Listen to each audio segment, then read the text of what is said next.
Hello, and welcome back for another edition of the AI Insiders podcast, the flagship podcast of AI humor.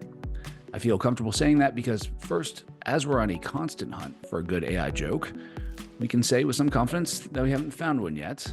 Second, because AIs themselves remain pretty terrible at humor, and as a result, I'm pretty sure nobody has actually cornered the AI humor market. But there's always a first mover, right? And here we are, the AI Insiders podcast. Hi, I'm Adam Russell. I'm the director of the AI division at the University of Southern California's Information Sciences Institute, and I'm your podcast host today, where we'll continue to try and demystify AI, at least a little bit, by taking some time to better know the humans who are working on, working through, and working with AI to try and solve important problems, what I call AI now, as well as to try and build the kind of AI that we're going to need in part to survive and thrive in this increasingly AI-imbued era, what I call AI next. And then there's the need to better understand what AI can do for, but also to us, as we increasingly release AI into the wild. So I'm taking this chance to talk to my colleagues at ISI who are helping to humanize AI by putting it into a little more context and giving me some insight into what they do, how they do it, and why they do it, what excites them, what worries them, and why perhaps AI just can't seem to tell a good joke. On this quest with me today is my colleague Pei Zhou. Now, Pei is a final year PhD candidate at USC, where he's working with us at ISI, and in particular on the natural language processing group, where he's really interested in improving and evaluating how large language models can reason, how they interact. And he's going to talk today, I think, a little bit about something called theory of mind, which will be really interesting. But without further ado, I'll leave that to Pei. Pei, welcome to AI Insiders. Yeah, thanks for having me here, Adam. No, this will be great. I'm really looking forward to it, especially since you have some really interesting words in your bio to include things like theory of mind, which is not something you traditionally associate with machines. So let's unpack that a little bit. But let me start with a question I ask my guests, which is, I want you to go back in time. Yeah, nothing ambitious. I want you to go back in time, and I want you to go find yourself when you're sort of 10, 12, 13, 14 years old. And I want to listen to you explain to your past self, what are you doing in AI today? How'd you get there? And more importantly, why should your younger self care? Yeah. So I think I want to probably unpack this question into I want to explain two ways. The first is I'm working on sort of what you saw in those cartoon sci-fi movies, like Wall-E. You can talk with humans fluently, and then you can understand each other's intentions. So I think that will probably make him pretty excited. And then the other thing is that I think more specifically, I work on how human and then this cute little robot can reach mutual understanding on things without the need to explain it too thoroughly.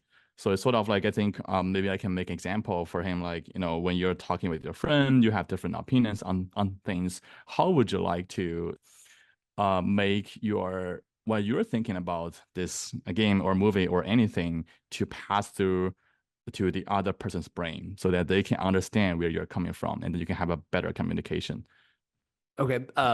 Where is sort of 12, 13, 14-year-old Pei in the world? Where are you right now? I was at Chengdu, China. So it was like a southwest town. Okay. Did you grow up with, were you always interested in sort of AI or machine? Of course, AI by then. Let's say machines, coding, software, robots, or is this a relatively new thing? I'm interested in robots, but not really about coding. I think I haven't started coding until I got to college here in the US.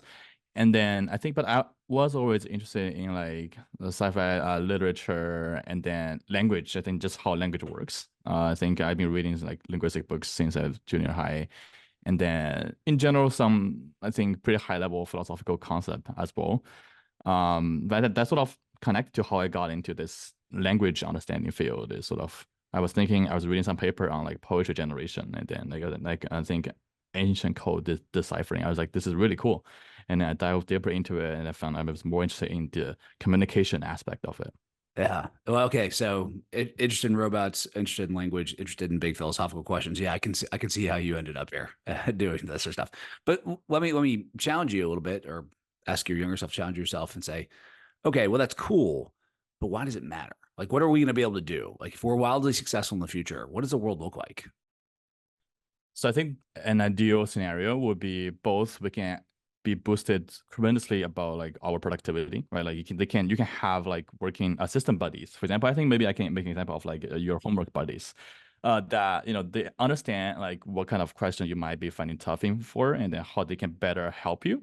And to do that, they need to have their mind to understand your current knowledge and what you're struggling with. Maybe even can do some, how can you tell that you're actually struggling because of your facial expressions, something like that. So they can boost your work. You can work much more efficiently. That's one thing. The other thing is that on a sort of like social aspect, you are more like a real companion that you will enjoy talking, like sharing your current day stories. Like, oh, I have great coffee today, and you can talk that smoothly to another, hopefully AI companion that's very friendly. Instead of you will say things and then you will sort of can expect them, they might not understand this, and you will have less motivation to talk to them. So I think this mutual understanding really ensures smooth communication. So I think in this world where communication ideally would be, the common ground can be reached much more easily. It can be both boost productivity and also potentially adding value in the social aspect of the society.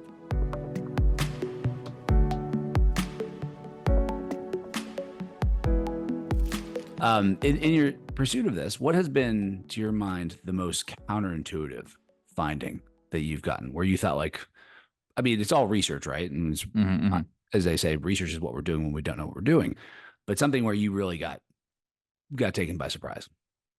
So it might be a little bit sort of controversial too, but I recently, so I was working on theory of mind. So basically our models understanding human intents, emotions, and it can better help them, something like that. But there's a recent new paper talking about AI cannot understand another AI's, their mind, quote unquote, right? Like their theory of mind. They call this sort of silicon-centered theory of mind. But the idea would be like they find it can understand sort of like human intents pretty well, but they do not understand another instance of the same model, ChatGPT or whatever, that shares the same architecture, same training data well. So I think that's sort of like gap. Maybe two reasons. One is that the data they trained is mostly on like human text. And the second thing is that they're not equipped with the idea to having a little bit of self-awareness. I mean, this self-awareness is not about the sentience, right? It's about like, oh, I know I'm an AI, I'm a machine. And then I know maybe another instance will share the same knowledge. So whatever I know, the other instance should know too. I think this can have some like interesting implications on multi-agent framework. So if you want to build an agent with a framework with multiple agents working with each other, ideally they should understand each other's intention and their knowledge level pretty well. But if they don't have this, and all they do is sort of like inferring human thoughts, it's kind of scary, but also it will sort of break the framework to be less efficient. So it's a little bit counterintuitive for me right now. They have like good inference about humans, but not about themselves. Or like, should this have that about themselves? I don't know, but yeah. Yeah, that's interesting that they have to, you can't have agents sort of have to constantly like, rewarn about each other. That's not very efficient. But imagine ants that didn't recognize other ants. That wouldn't work very well, right? Right. Yeah. That's intriguing. What do you think you'd be doing if AI didn't exist? I might major in like cognitive science or like psychology, because I think my my research work has been a lot of interdisciplinary. So many of the work I cite in introduction has been about, findings about the communication study of how linguistic psychology, how people actually use language, and then how people sort of use their mind to like reason about how to communicate.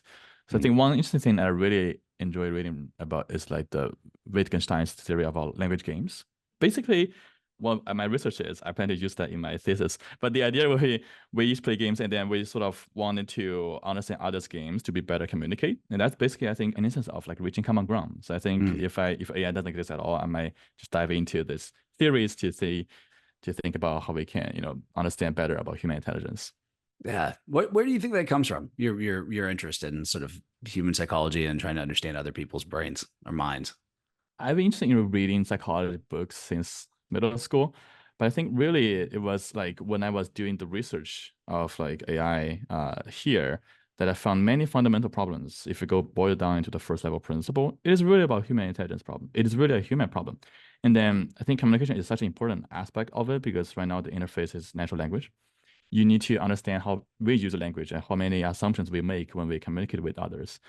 I always go back to find like how psychologists, cognitive scientists, they theorize about this aspect.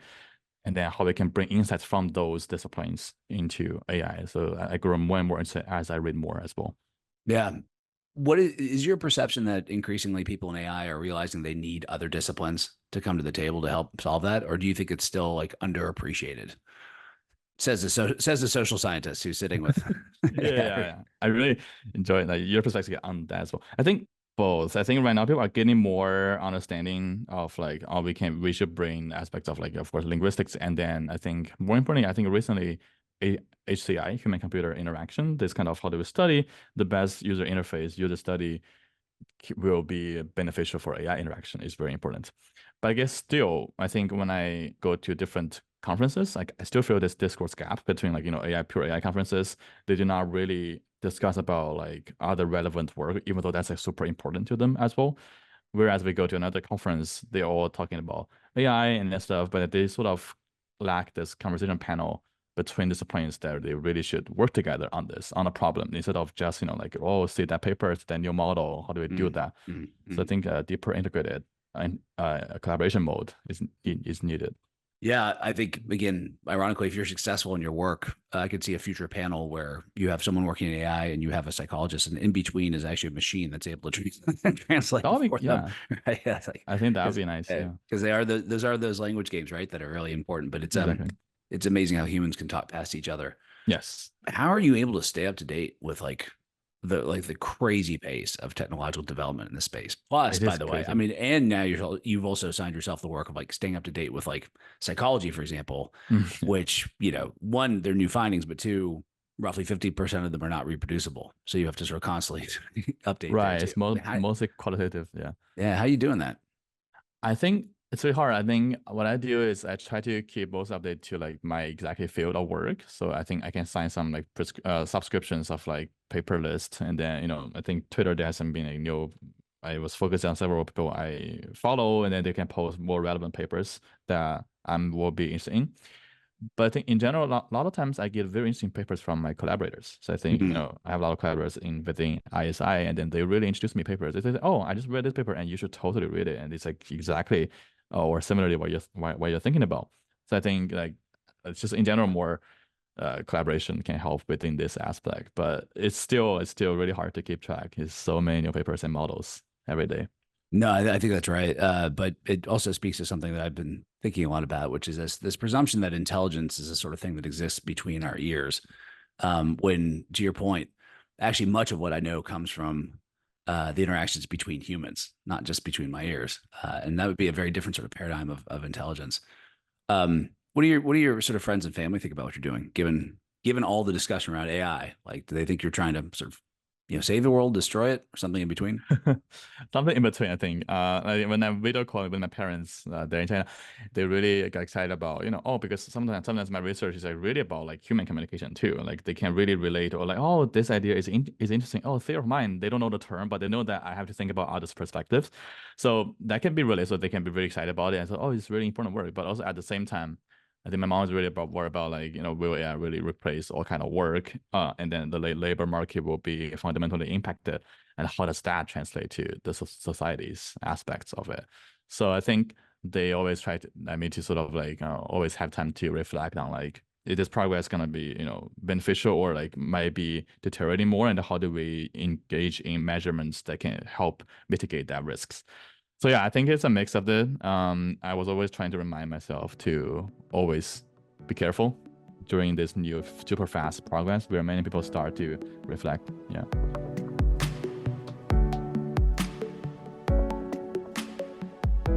If you could offer some advice to a young person, let's say, who's interested in AI as as a thing, right? Either because of, in your case, you had very specific areas you wanted to go, and AI can help you get there, or otherwise. And given the dynamism of the landscape in front of us, like, what advice do you offer a young person? Yeah. So I think you need to first find your drive, like what drives you awake every morning. You need to dive it deeper. What kind of aspect of AI I'm really interested in? Is it because they can interact with humans in a funny way, or is it because it's so cool they can help us do all sort of work? So I think I would give them advice to think about what you're interested in, and then dive deeper into that to sort of really boil down. Oh, this is what really drives me every day to do work. But I think eventually a person, a researcher, scientist with a successful career is gonna be having like sort of this internal drive. And many of those drives are curiosity driven. So like, oh, I just really want to know this. And I think finding that curiosity, finding that flame in you is very important. I think they can hopefully help you to ignore some of the noises in the outside world. Kind of, yeah, your purpose or your why, as some people Yeah, talk about it, right? Yeah. yeah. If someone doesn't seem to know their why in this area, they think it's interesting, but they haven't. Do you have any exercises, any suggestions on how to figure out like what really does get people out of bed? I think just do your first project. I think, just like get your hands dirty, do the thing. And during the process, you might find like, several aspects of this process you're more enjoying doing. For example, I might be more enjoying doing coding. I mean, more enjoying like writing paper or like communicating to others or like leading this group. So you can get an idea of what you love, really, I think what drives you after you get more experience. I think just like don't think too much, get your hands dirty, do the project that you think, oh, currently it sounds cool, and then finding a nice group of collaborators that you can work together. I think, yeah, this kind of sounds like a fun time. I think that's really profound. There is a tendency to think like, well, my purpose will be revealed to me, or my why will be, which is like saying like, you'll find love. You don't find it. You get to know somebody, and eventually you end up working on that sort of thing. So I think the idea of, yeah, don't wait for your purpose or why to find you. Go out and try stuff, and then see it'll become clear in that process. I mean, far be it from us as an AI podcast to not have profound insights into human behavior and psychology. It makes perfect sense. Do you have a good AI joke? I don't think so. Oh no. Okay. I have one that's, I think it's like more like a example for how AI can misses some like common ground or reading the air. Okay. So if like, oh my gosh, this is like what I use in my thesis. So if you consider like two people are talking in a coffee shop and A says to B that, oh, I saw you with another man last night. And then B says, oh, the latte is unbelievable here. I did this example passed to like ChatGPT, and then the other something that's respond as A will say, I'm sorry, I don't understand why you're thinking that this coffee is unbelievable, where I asked a question about your encounter last night. So it's sort of like this kind of, they will leave this awkward moment here, right? Like they did not really read the air that the other person might not be comfortable answering that question. So it's sort of, yeah, just an example I used a lot to let people understand there's still a long way to go to people to understand to read the air, to understand the hidden intentions that in the surface words. But I don't think it's like a really like a good joke. It's just like a fun example to think that AI will sometimes leave the situation very awkward if you really let them, just like having conversations in real life. Yeah, no, I think that's right. So yeah, not a joke, but yeah, again, an example of like how AI is humorous, even if it doesn't intend to provide humor, right? In that sense. Yeah, because again, I actually, to your point, humor really does require theory of mind to some degree, right? You have to understand what people expect will come, and then violate that, but in an intentional way. Yeah. All right. Well, I expect nothing less than you to code up or create the AI with a good sense of humor, and a theory of mind.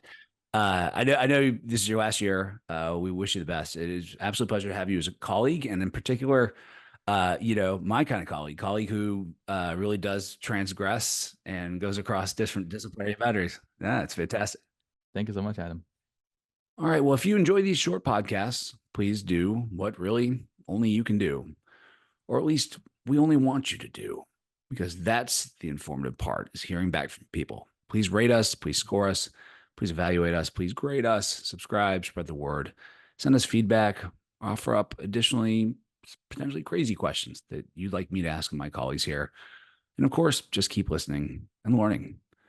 And join us, please, again for another future episode of AI Insiders, where we'll keep exploring, keep learning, and I hope keep humanizing AI to help us navigate our way through this weird world, trying to do what humans could do best when they face these kinds of challenges, working together as if all our lives depend on each other, because they do.